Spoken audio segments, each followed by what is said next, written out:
Hello everyone, আমি shiny. কেমন আছেন আপনারা? সবাই ভালোই আছেন আশা করি। আর এইদিকে আমি চলে এসেছি আজকে প্যাকিংয়ের ভিডিও নিয়ে। আসলে আমাদের তো বাড়ি যাওয়ার সময় চলে আসলো, তাই বাড়ি যাওয়ার জন্যেই জিনিসপত্র প্যাকিং করব। এই যে দেখুন, এই সব কিছু আমি আগের থেকে আলাদা করেই রেখেছি। শাড়ি, জামা কাপড়, ব্যাগ, এত কিছু থাকে যেগুলো এইবারে ইউজ হয়ে যায়, সেগুলো এবারে বাড়ি দিয়ে চলে আসি।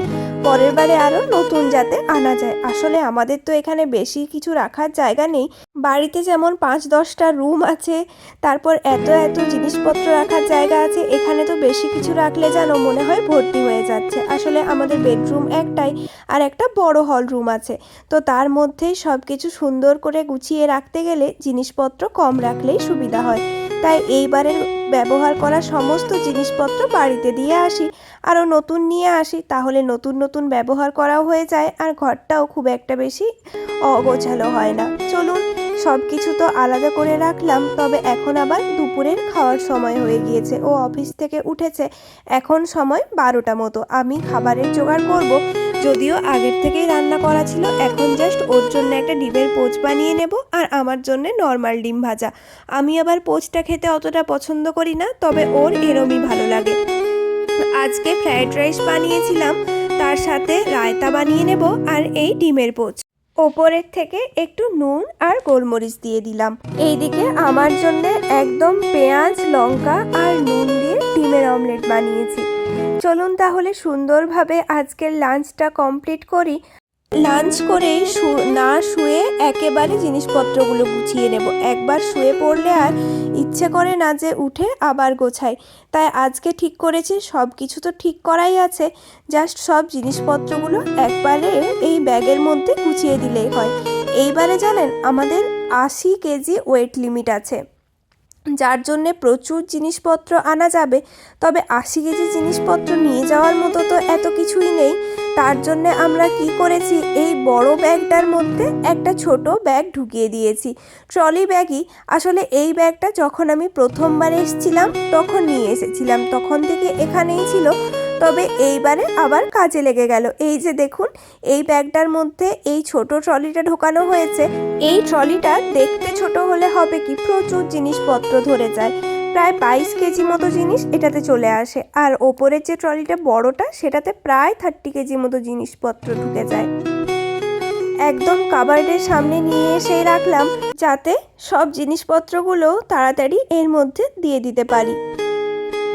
এরপর এক এক করে আমি এর মধ্যে সমস্ত জামা কাপড়, প্যান্ট যা আছে সবই দিয়ে দেব। শাড়িও দুটো নিয়ে এসেছিলাম, যেগুলো এবারের মতো পরা হয়ে গিয়েছে। প্রত্যেকবারই জানেন, ভাবি আগের থেকে গুছিয়ে রাখবো, কিন্তু সেই গোছাতে গোছাতে একদম যাওয়ার আগের দিনই হয়ে যায়।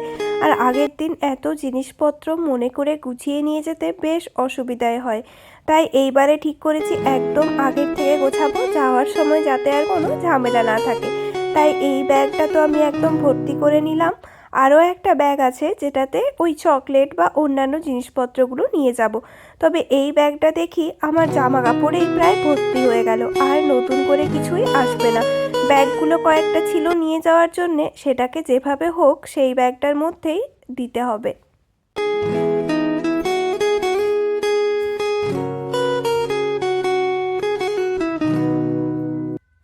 এই সমস্ত জামা কাপড়গুলোই হয়তো আপনাদের চেনা, কারণ আমি কোনোটা গ্রিসে পরেছি, কোনোটা ইটালিতে, কোনোটা ফিনল্যান্ডে, কোনোটা নেদারল্যান্ডে, বা বিভিন্ন জায়গায় যখনই কোথাও গেছি তখনই এইগুলোই পরেছি। তাই এগুলো আর লাগবে না। জামা কাপড়গুলোর ওপরে বেশ কয়েকটা টাওয়াল রাখলাম। আসলে এই টাওয়ালগুলো আমরা কিনিনি, কিন্তু আমরা যখন এই ঘরটাতে এসেছিলাম তখন অপশন ছিল যে কত 6টা মতো টাওয়াল থাকবে বড়, আরও ছোটোখাটো বেশ অনেক কিছুই থাকবে, সাথে দুটো ব্ল্যাঙ্কেট, দুটো বালিশ এরম ছিল। যদি ওইটা নেওয়া হয় তার জন্য এক্সট্রা পে করতে হবে। তখন আমরা নিয়ে নিয়েছিলাম, যার জন্য এতগুলো টাওয়াল এখানে বেকার পড়েছিল, তাই সেগুলোকেও নিয়ে নিলাম। আর এই চেনটা কিন্তু আমি লাগাতে পারছি না, তাই একেবারে বড় ব্যাগের চেনটাই লাগাবো ঠিক করলাম। ব্যাগ গুছিয়ে টায়ার্ড হয়ে গিয়ে 1 ঘন্টা মতো রেস্ট নিয়ে নিয়েছি, আর এখন ঘড়িতে সময় 4:30 মতো হবে।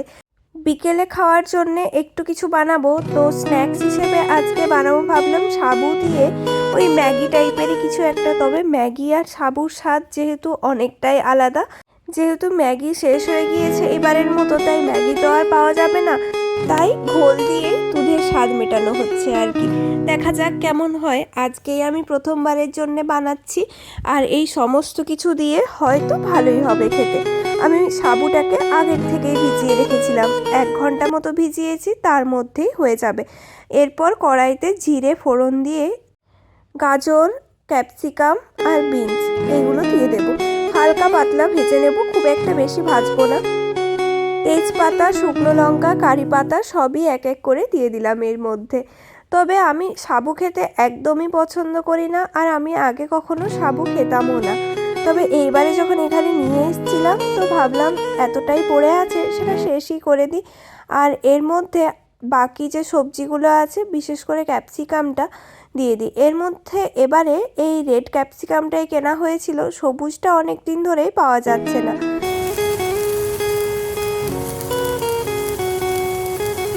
অনেকের বাড়িতেই দেখি শিব চতুর্দশীর দিনে বা অন্য কোনো উপোসের দিনগুলোতে সাবু মাখা খাওয়া হয়, তবে সেটা মিষ্টি জাতীয় করে। সাবু মাখা বলতে তার মধ্যে দই, সন্দেশ, মিষ্টি দই, কলা, বিভিন্ন রকমের ফল, চিনি দিয়ে সুন্দরভাবে সেই সাবুটাকে মাখা হয়। খেতে বেশ ভালোই হবে, আশা করি আমিও একদিন করব। চলুন, এখন যেটা বানাচ্ছি তার মধ্যে কিছু গুঁড়ো মশলা দিয়ে দিলাম, ওই জিরে, ধনে, হলুদ আর লঙ্কার গুঁড়ো। এরপর ভালো করে এর মধ্যে মাখিয়ে নিই। যখন ভিজিয়েছিলাম তখন বুঝতে পারিনি, তবে এখন দেখছি বেশ ভালোই ভিজে গিয়েছে আর অনেকটা বেড়েও গিয়েছে, তাই এতটা দেব না। এর অর্ধেকগুলো সাবু হয়তো আমি ভিজিয়েছিলাম, ভিজে দেখছি একটু ডবল হয়ে গিয়েছে, এতটা তো লাগবে না, তাই অর্ধেকটা মতো দেব আর অর্ধেকটা রেখে দিই, যেটা ফ্রিজে রাখবো কালকে, তখন পকোড়া বা অন্য কিছু করে বানিয়ে খাওয়া যাবে। দেখুন, পেঁয়াজটা দিতেই ভুলে গেছিলাম, উপর থেকে দিয়ে দিই, হয়তো ভালোই লাগবে। একটু জাস্ট নরম হয়ে গেলেই হলো। এরপরে মিক্সড করে নিই, তবে সাবুটা কড়াইয়ের নিচে বেশ চিটে চিটে যাচ্ছে, যার জন্য একটু অসুবিধা হচ্ছে। বেশ ভয়ও লাগছে যে কি হলো রে বাবা, যদি একদম ঘাটা হয়ে যায় তাহলে তো খেতে ভালো হবে না।